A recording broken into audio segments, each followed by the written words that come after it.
Hey, everybody, and welcome back to another episode of the Cloudburst podcast.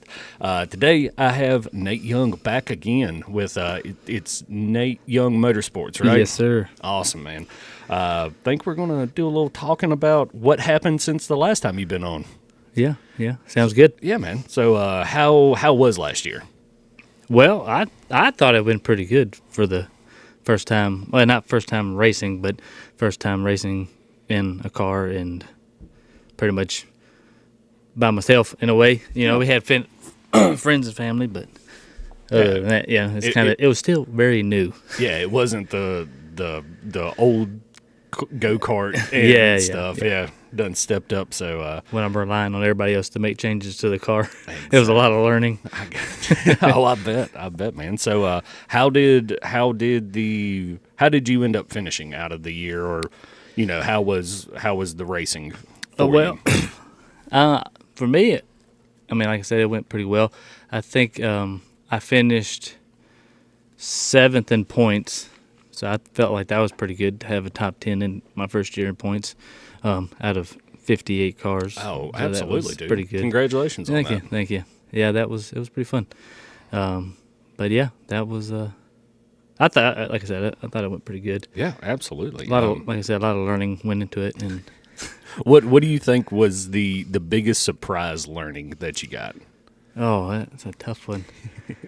Do we need to loop back around to it? One of the biggest things is it's a lot easier to drive the car from the stands, if that makes sense. Oh, dude. Everybody's a professional in the stands, and it's a way different feeling in the car.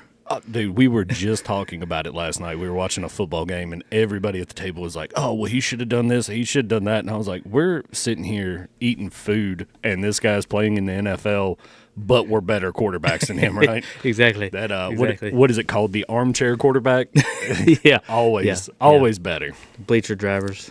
Hey, man, so I know you started out was it a Ford Focus? Yep, that's what we started as, a 2013 Ford Focus. I got you, and you ran into a little bit of issues there. And yeah, it was a Ford. Fair enough. No, I mean, I'm not going to dog it too much because it got me there, and it got me, halfway through the season, so I can't complain about it too much. We just kept having some computer issues along with it. Really was a heavy car, and it was too much to try to get straightened up throughout the rest of the year. So especially we switched it up. Yeah, especially running at Air Rat with it being such a small track. Yeah. Heavy, it slowed me down a lot. Like, I think it has the potential to be a fast car for sure, but it's going to need more work and people with more knowledge about how that stuff works than I do. I understand, man. So what's the new car that we called an audible on? So we went with it's a 2003 Chevy Cavalier with the Ecotec 5-speed. Main reason I went with that is because everybody I know was racing those, and it was a lot easier to ask questions about and kind of get the ins and outs of them. So, well, and I mean, especially in racing, sometimes you just have to follow the herd. If somebody's out there and is doing something and they're doing it well, it's not a too bad idea to copy and paste on it. Yeah, don't quote me, but I think that's probably the only car that won this year except for once, and that one got threw out. So it's like Cavaliers were pretty hard to compete with. They're gotcha. So good. They got them figured out. Yeah. So with that, was there a number change involved when you went from the Ford to the Chevrolet? Yeah, it was. We were 22. I think we talked about that on the first podcast. But then we moved to the 5. We added a Y to it. When I bought it, it already had a 5 on it, so we just added a Y. So the rest of the season was 5Y.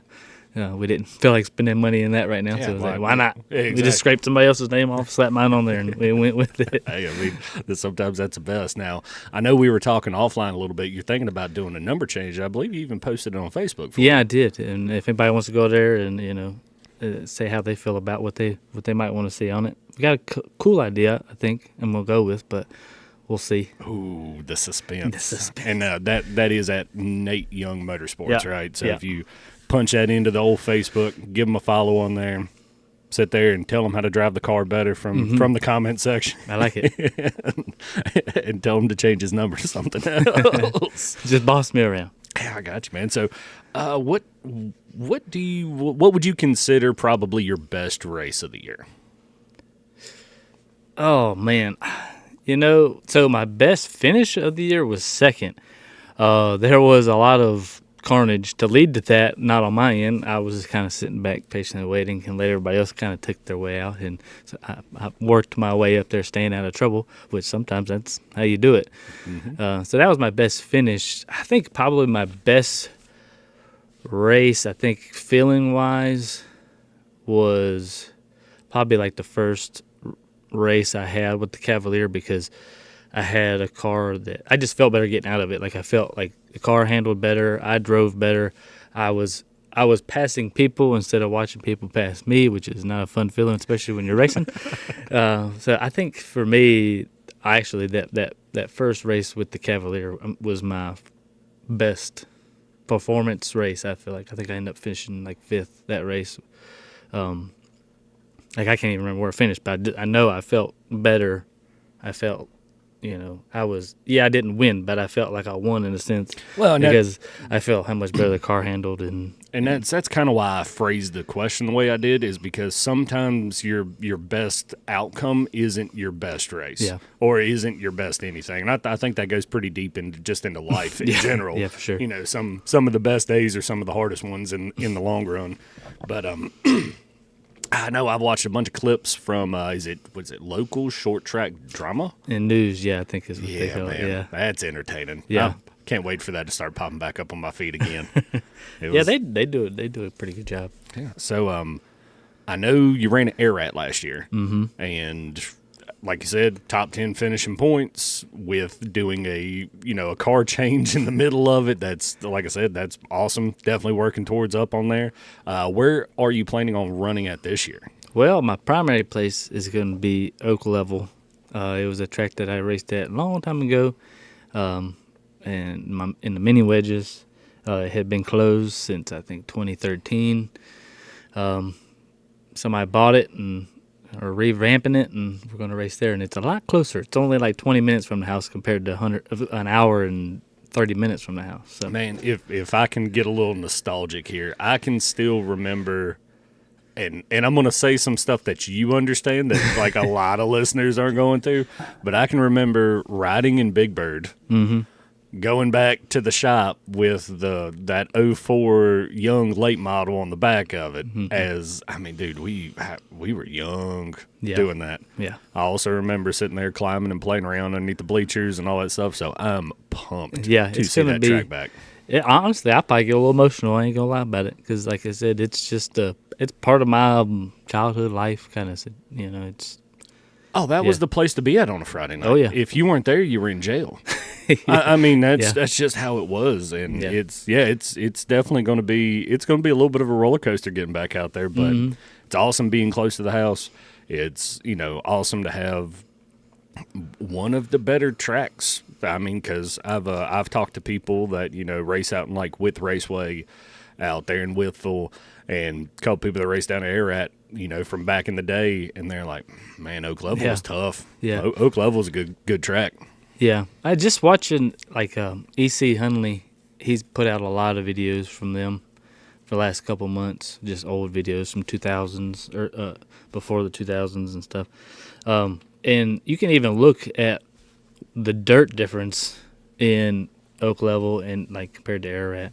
And I don't really remember how that is, especially I was on go-karts. So it's going to be interesting for me to go from, a smaller track. I think Ararat's like a 0.3 of a mile or something like that to Oak Level, which I think is a 3/8 maybe. But it's going to that plus different dirt. It's gonna be interesting. But that's the fun part about it, though. Oh yeah. But dude, that's one thing I've never thought about. Like I just had an epiphany sitting here. Is like, yet again, armchair quarterback over here. Dirt's dirt. And then, but when you said that, just looking at pictures from Ararat to pictures of Oak Level, like, that's a big texture difference. Yeah, That's a whole new ball game. And then you go from sitting with trees growing through it, how much that might change it too. I mean, obviously the surface is great now. I mean, they've done a ton of work to it, but that's a little bit more organic material probably in there than you used to. So you don't know how it's gonna react. Right. Yeah. So that's gonna be fun to navigate through. I think. Oh, Because absolutely. tires and pressure and all that stuff. So. Well, and I know that there was a bunch of you race in the stock 4 class, correct? So that technically the stock 4 class is abolished now. We don't have that anymore. It's going to be the Hornet class, and they're going to run at Oak Level and Air. It's pretty much CHA rules, which is the Southeast Hornet Association rules, but we just call them Hornets. Okay, so in that, I know that there was a bunch of people from the area, that we live in, traveling down to Ararat or going up to Natural Bridge. Mm-hmm. So, man, I think for the first couple of weeks, that place is going to be packed. It's going to be packed, and I kind of was like, I told my wife, I said, I'm a little nervous about it. I said, because like I raced the 4th of July race at Ararat, and I think I was on the track with I think it was 30 cars.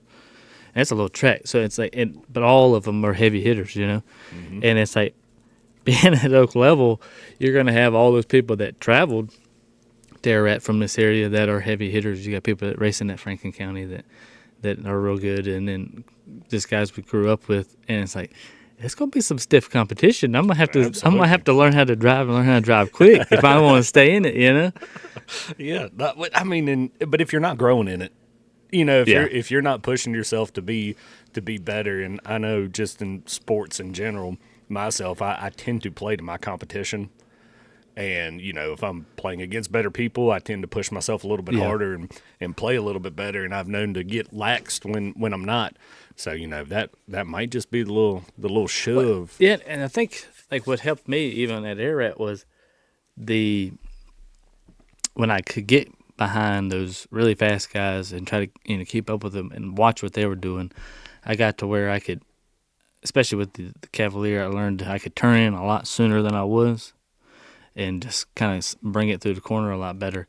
So I automatically started getting faster just, watching what they did and adjusting a little bit and not really changing setup a car, but just changing my setup and how I proceeded in the corners or the mental aspect of it, not just the physical. Yeah, because they're like, everybody's, you got to hit your marks and hit your marks. But yeah, that's one thing. But you're out there and you're thinking about 100 different things. Oh, yeah. And, I know that there's no speedometers, but you're traveling at a good rate of speed. I think they said our top speed, and I could be wrong, but I think it was around 60.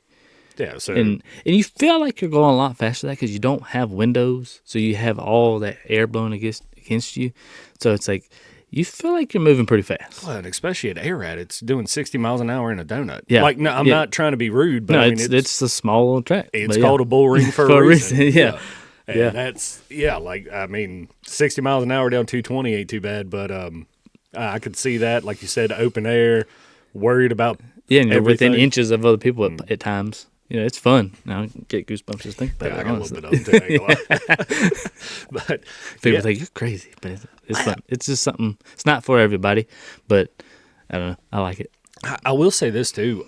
Watching a lot of those clips and stuff, the stock 4/Hornet class was some of the most fun racing I watched. We usually put on a good show. There's some outliers that will just go out there and string the pack out, and after about 2 laps of it, I quit watching them, and I start watching the guys that are in the middle to the end of the pack, and they're beating and banging. And I know I watched one video, I think, it was of you, and it was just like, okay, middle's open, let's go 3 wide in the middle of a corner. And I'm like, get it, boy. Yeah, well, sometimes you just got to take that, Hey, and I mean, without risk, there's no reward to it. Yeah. So it's what was the quote? And that's why nobody will remember your name. Sometimes you got to do it. You just got to do it. So we went from the best. Let's go a little bit deeper. How about the worst race of the year? So the worst race of the year for me that I can remember was probably the last race I raced the black car, which was the Ford. It was the non-winners race. Is what it says. It's anybody that has won through the year is not. You couldn't start the race. It was just everybody that's finished second or worse. And I went out there and practiced. Did pretty good in practice. Did I think I started on the pole of the race. That was probably my best starting point from doing hot laps, and I started there.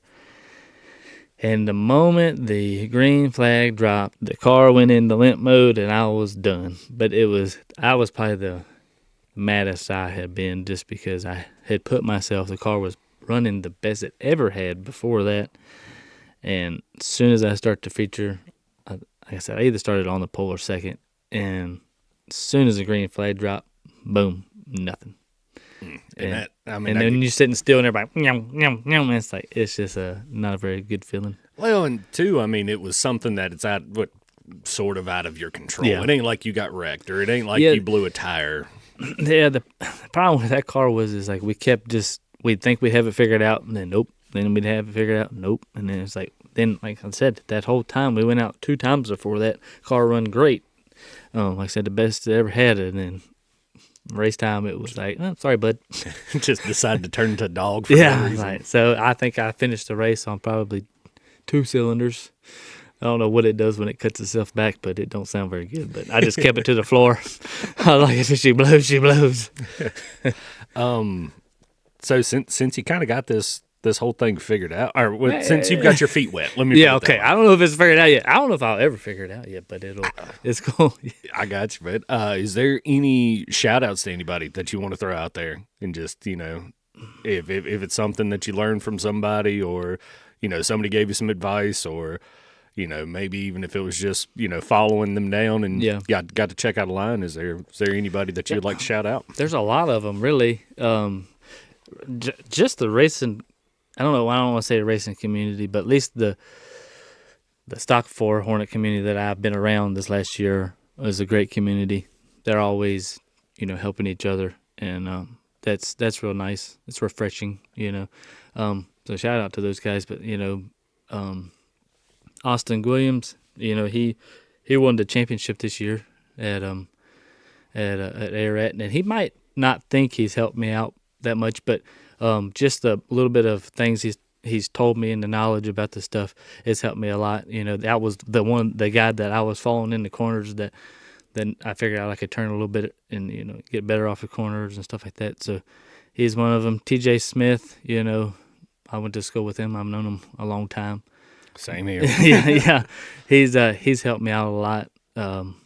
Just with, he's never really a serious person, but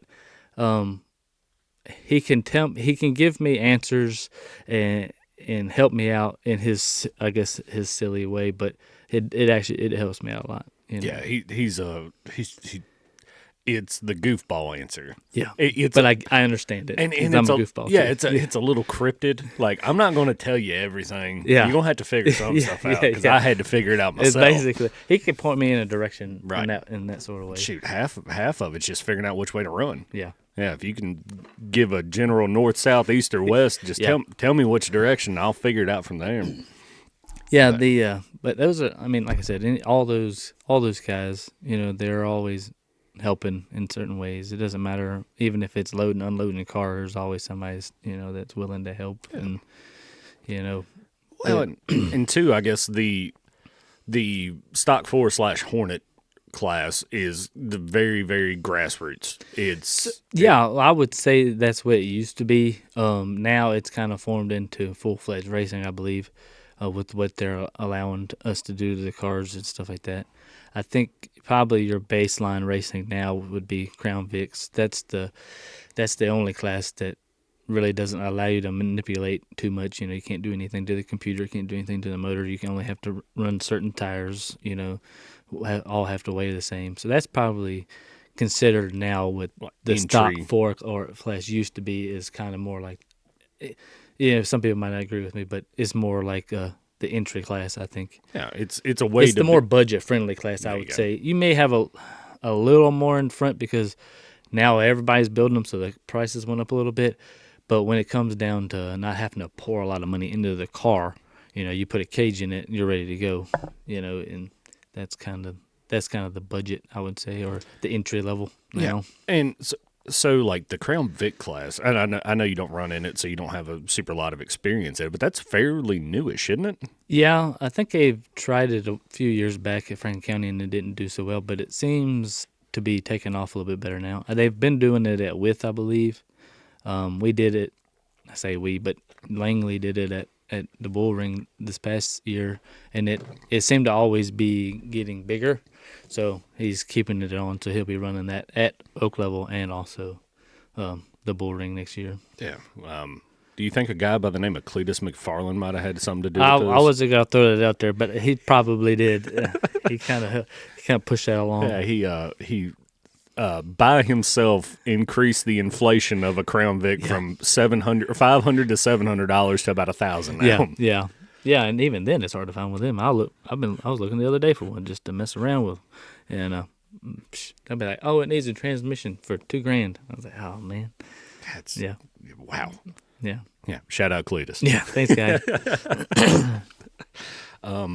So who would be your main sponsors right now? Mostly my we don't really have any I guess name sponsors in a way,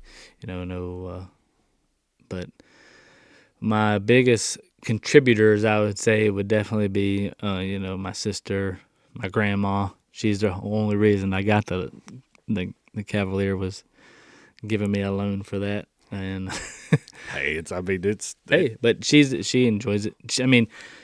She literally went to every race. She's 92 years old. She went to every race. Her and my aunt. My aunt. She's always there in support of me too. Like my mom. Like I said, my sisters, my wife for letting me do it anyway. I don't know. It's like I said, there's not a lot of money coming in, but there's a lot of emotional support. I don't know if that's the correct word to use, but and sometimes you just need an ear to, because I know I've done this before. It'd be stuck in a mindset, and then be able to vent off or just explain what you're trying to excel at or what you're trying to do, and then all of a sudden light bulb. And you're like, I didn't need you to say a word. I just needed to hear it out loud for a little bit. Let me just tell it to you. Let me hear it come out of my mouth, and it helps. So. Yeah. I said, those are, my mom and Doug, they were there watching Savannah for us when we're down in the pits, and, like I said, I have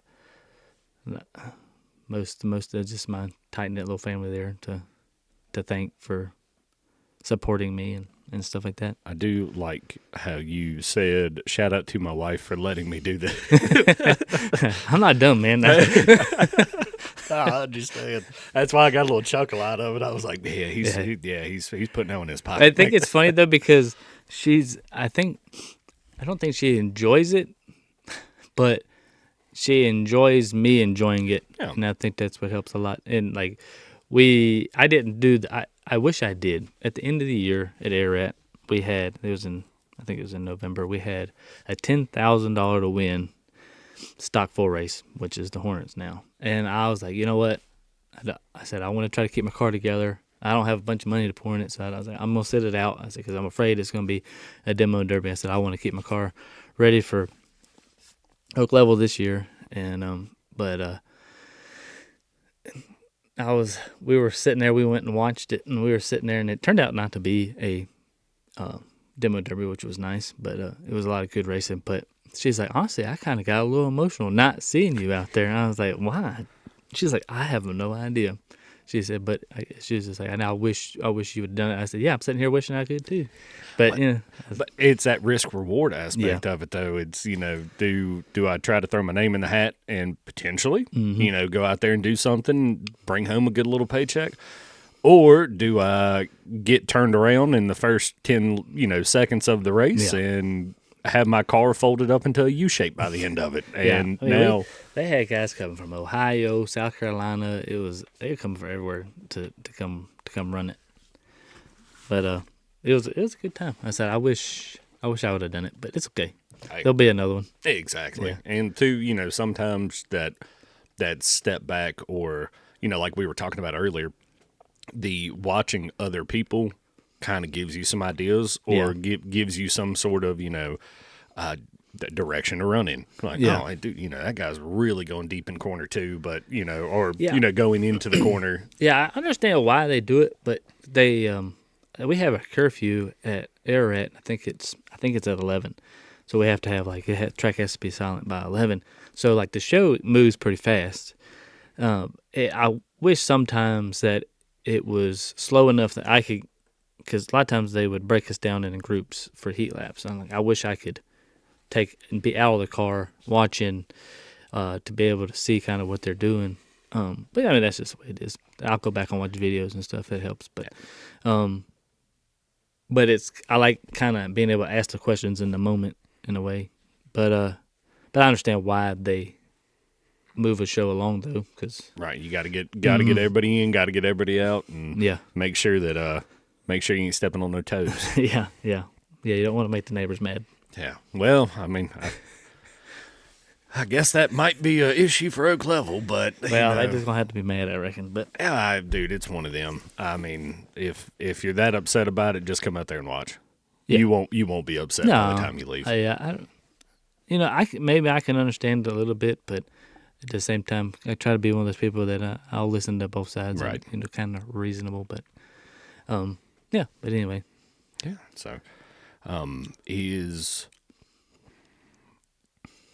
are you ever thinking about going to asphalt?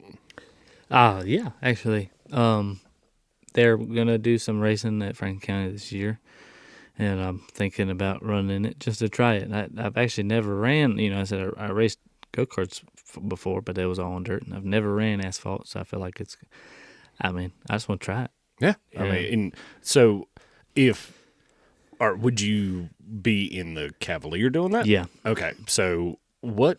Just spitballing here. What do you think the actual difference in car setup would be? And I know it's a loaded question. Yeah, it's like, well, we're just gonna go out there and see what happens. We're gonna leave it like it is, but I don't know. Tires is gonna be one thing. Probably should put the sway bars and stuff back on it, but we're not. We're just gonna go out there and see what happens. I like it. Put it in the IndyCar race and just yeah. Go out there and race the minivan against it.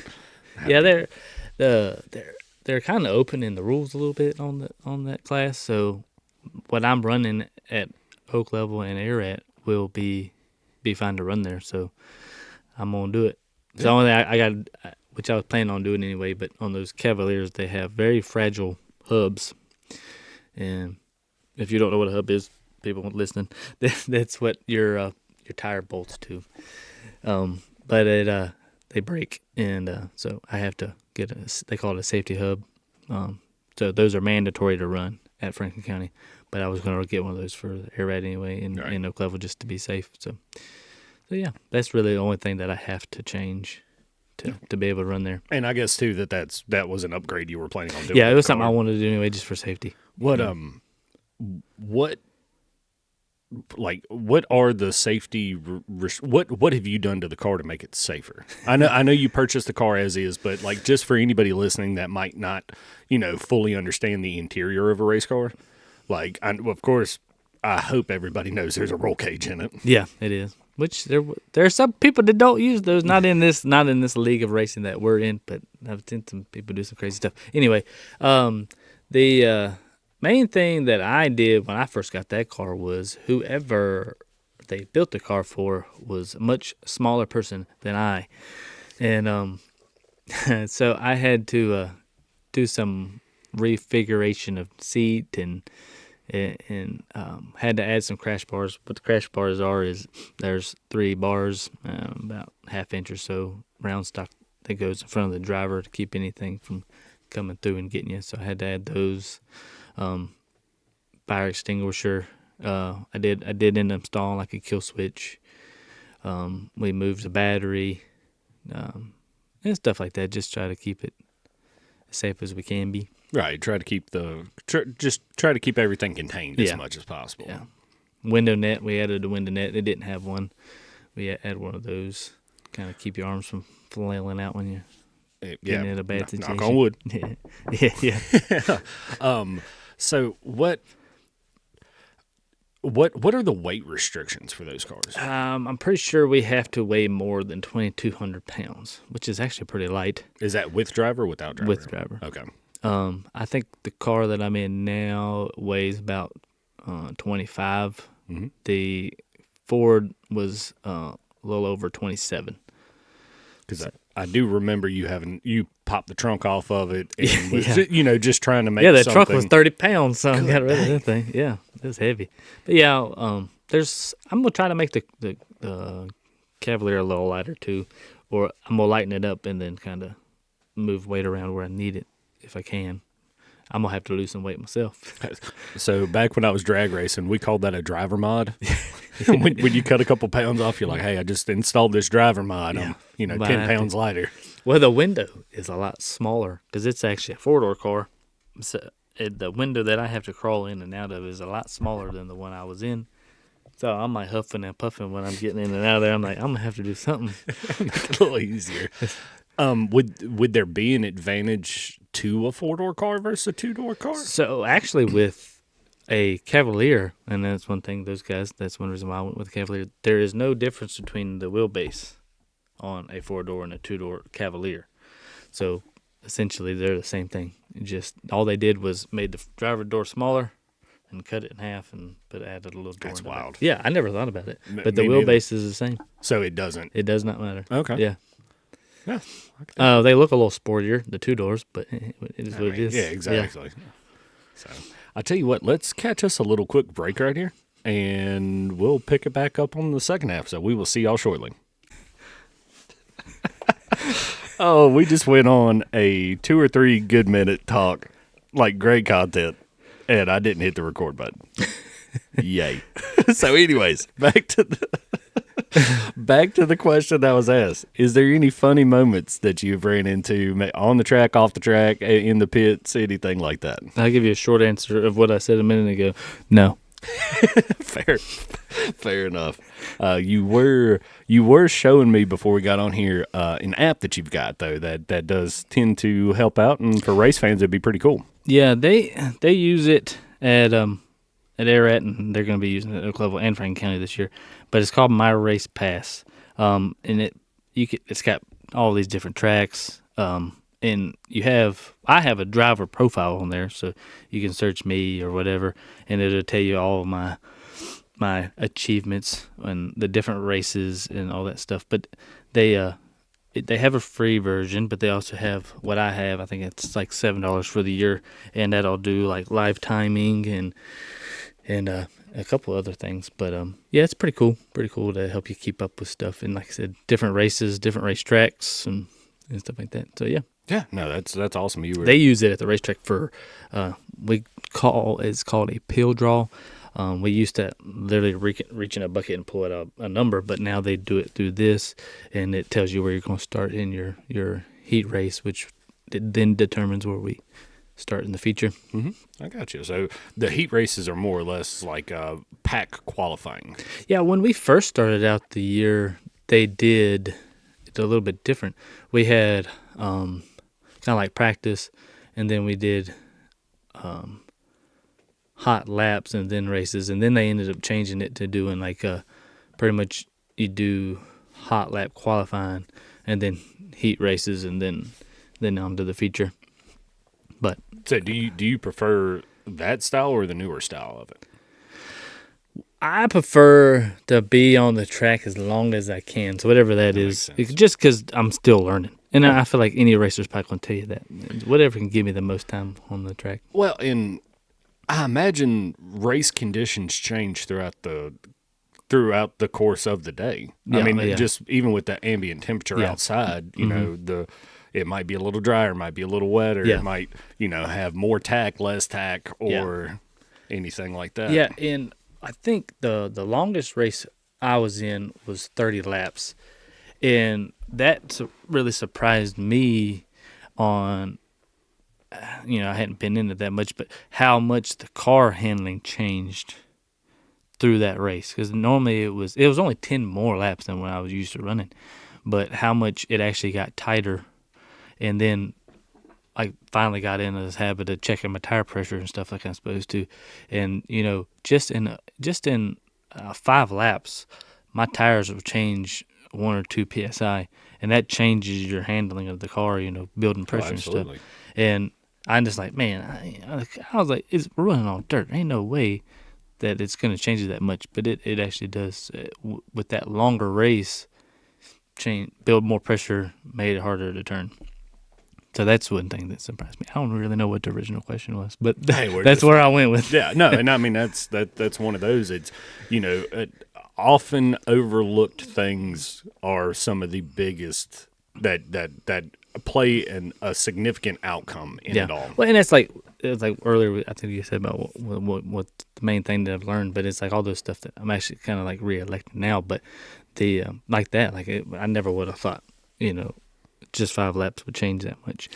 I remember helping out a guy named Mike up at Natural Bridge, the drag strip up there, and he had a pretty quick car, and it was on an episode of Pink's All Out, and he didn't make the showcase of it, but he's got his plaque, and I don't even know if he still got the truck anymore, and it was one of those. He was, hard on check the tire pressure, and half a PSI made a world of a difference. Yeah.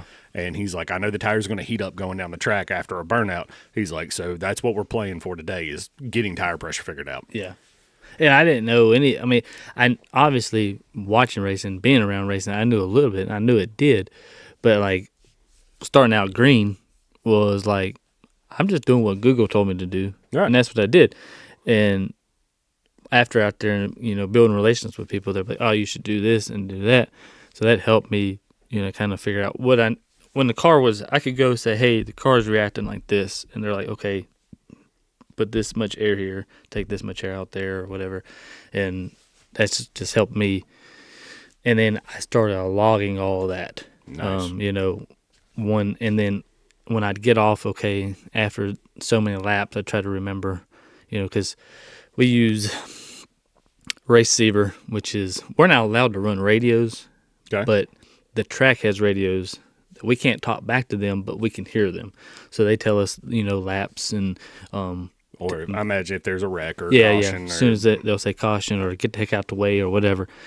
But so I can kind of keep count of laps that way, and so I try to remember that so I can say, okay, halfway through the race, it started getting tight, and so the next time I can start my air pressures a little different on the next race, and it changes even how wet or dry the track is.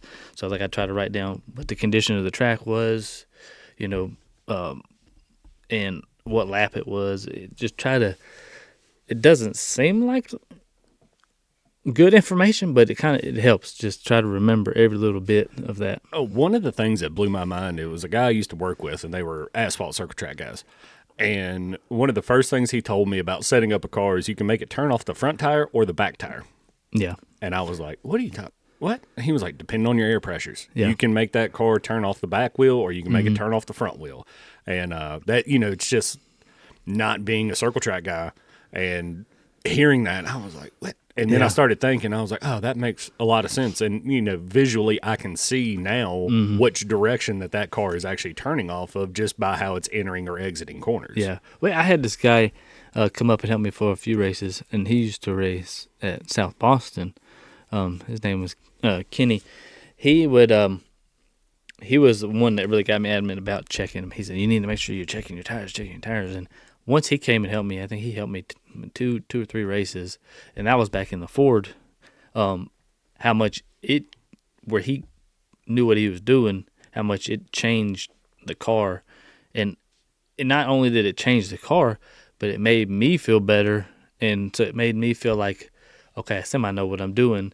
I just don't understand the setup yet. You're seeing results. Off so changes. It's like, and that's what I told my wife at the beginning of all this. I was like, I don't want it to be a car problem because I don't understand it as much, which that's just going to take time. I want it to be a me problem because I can adjust me easier than I know how to adjust the car, and I'm building that of being able to adjust the car. Well, and I mean, at the end of the day, too, it's when you can marry the two to where your car can do what you're doing, and I mean that's just going to make you faster and better. And knowing what the car's doing and knowing how to adjust it driving wise, they may not be ideal setup, but okay, I know what it's doing. I know what I should have done to the setup.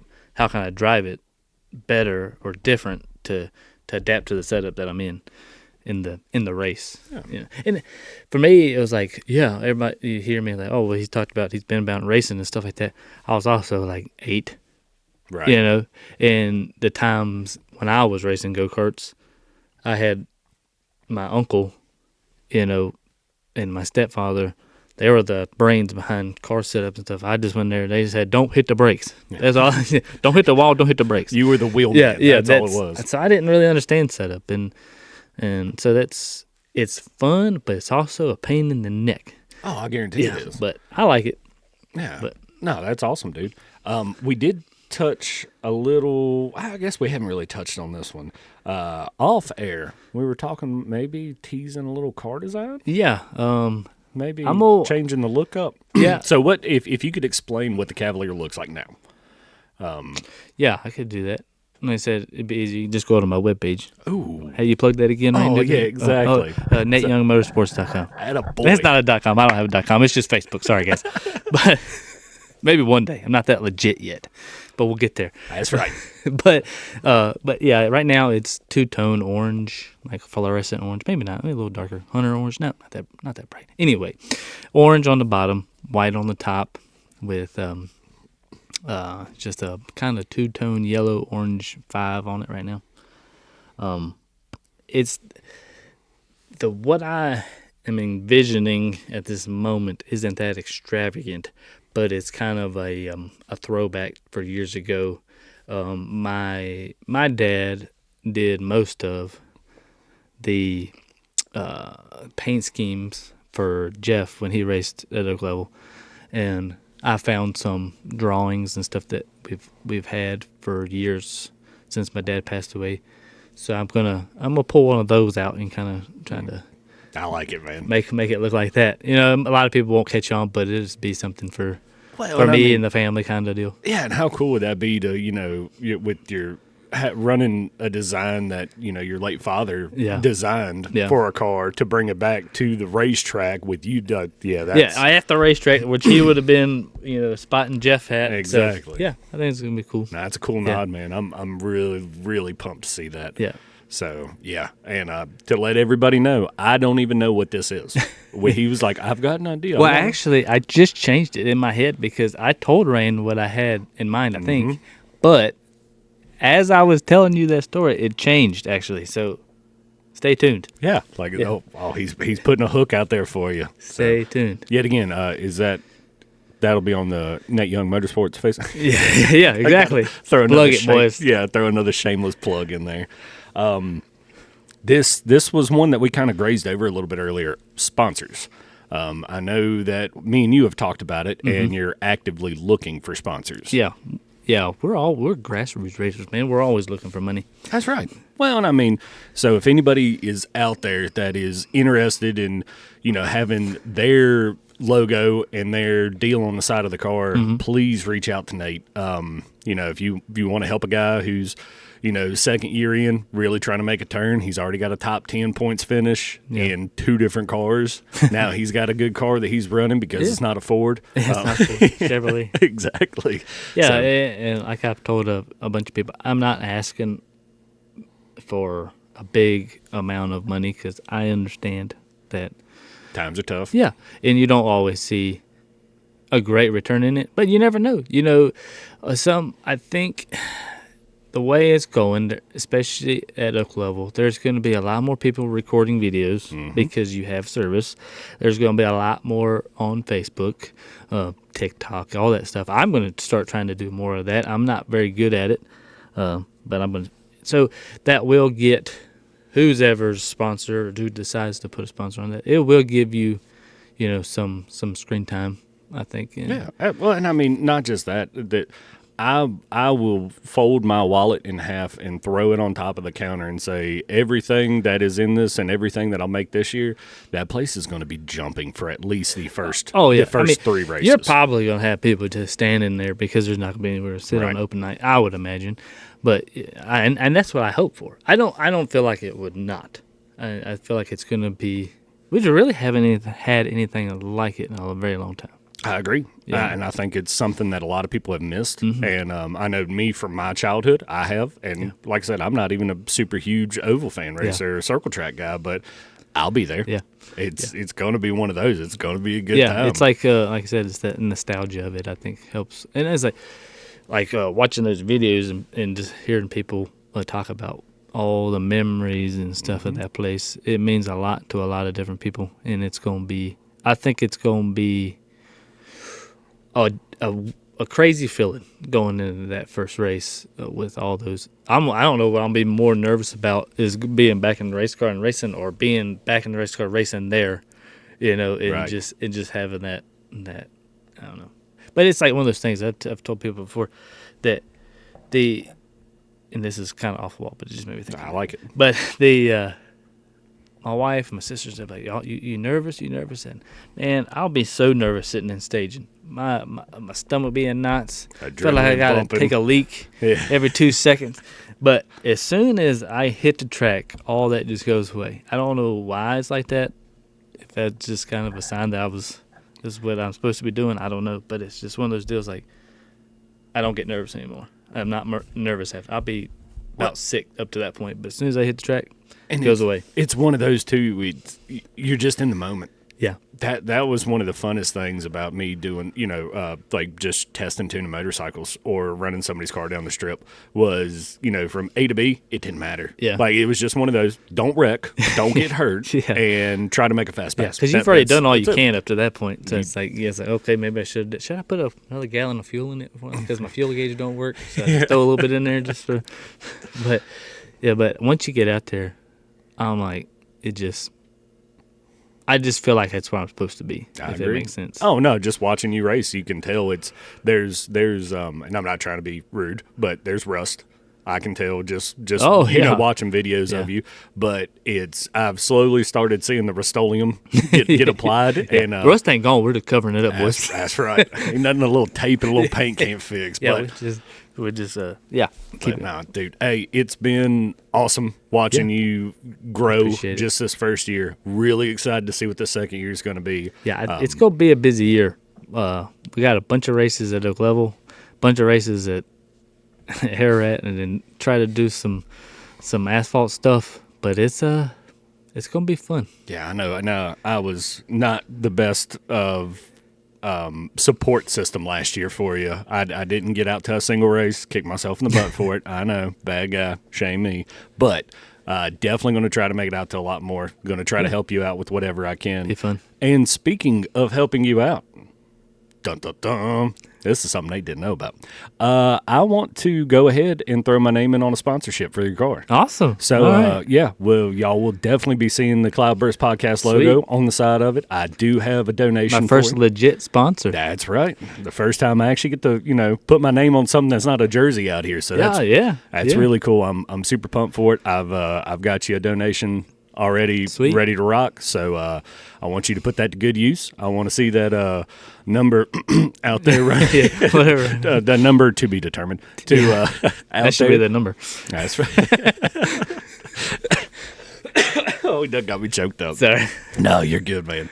But hey, I really appreciate you coming out here. I've always enjoyed the conversations. We always have a good time. Oh, dude, 100%. It's a blast. Yeah. So, I'm going to – do you have a TikTok for your racing yet? I think so.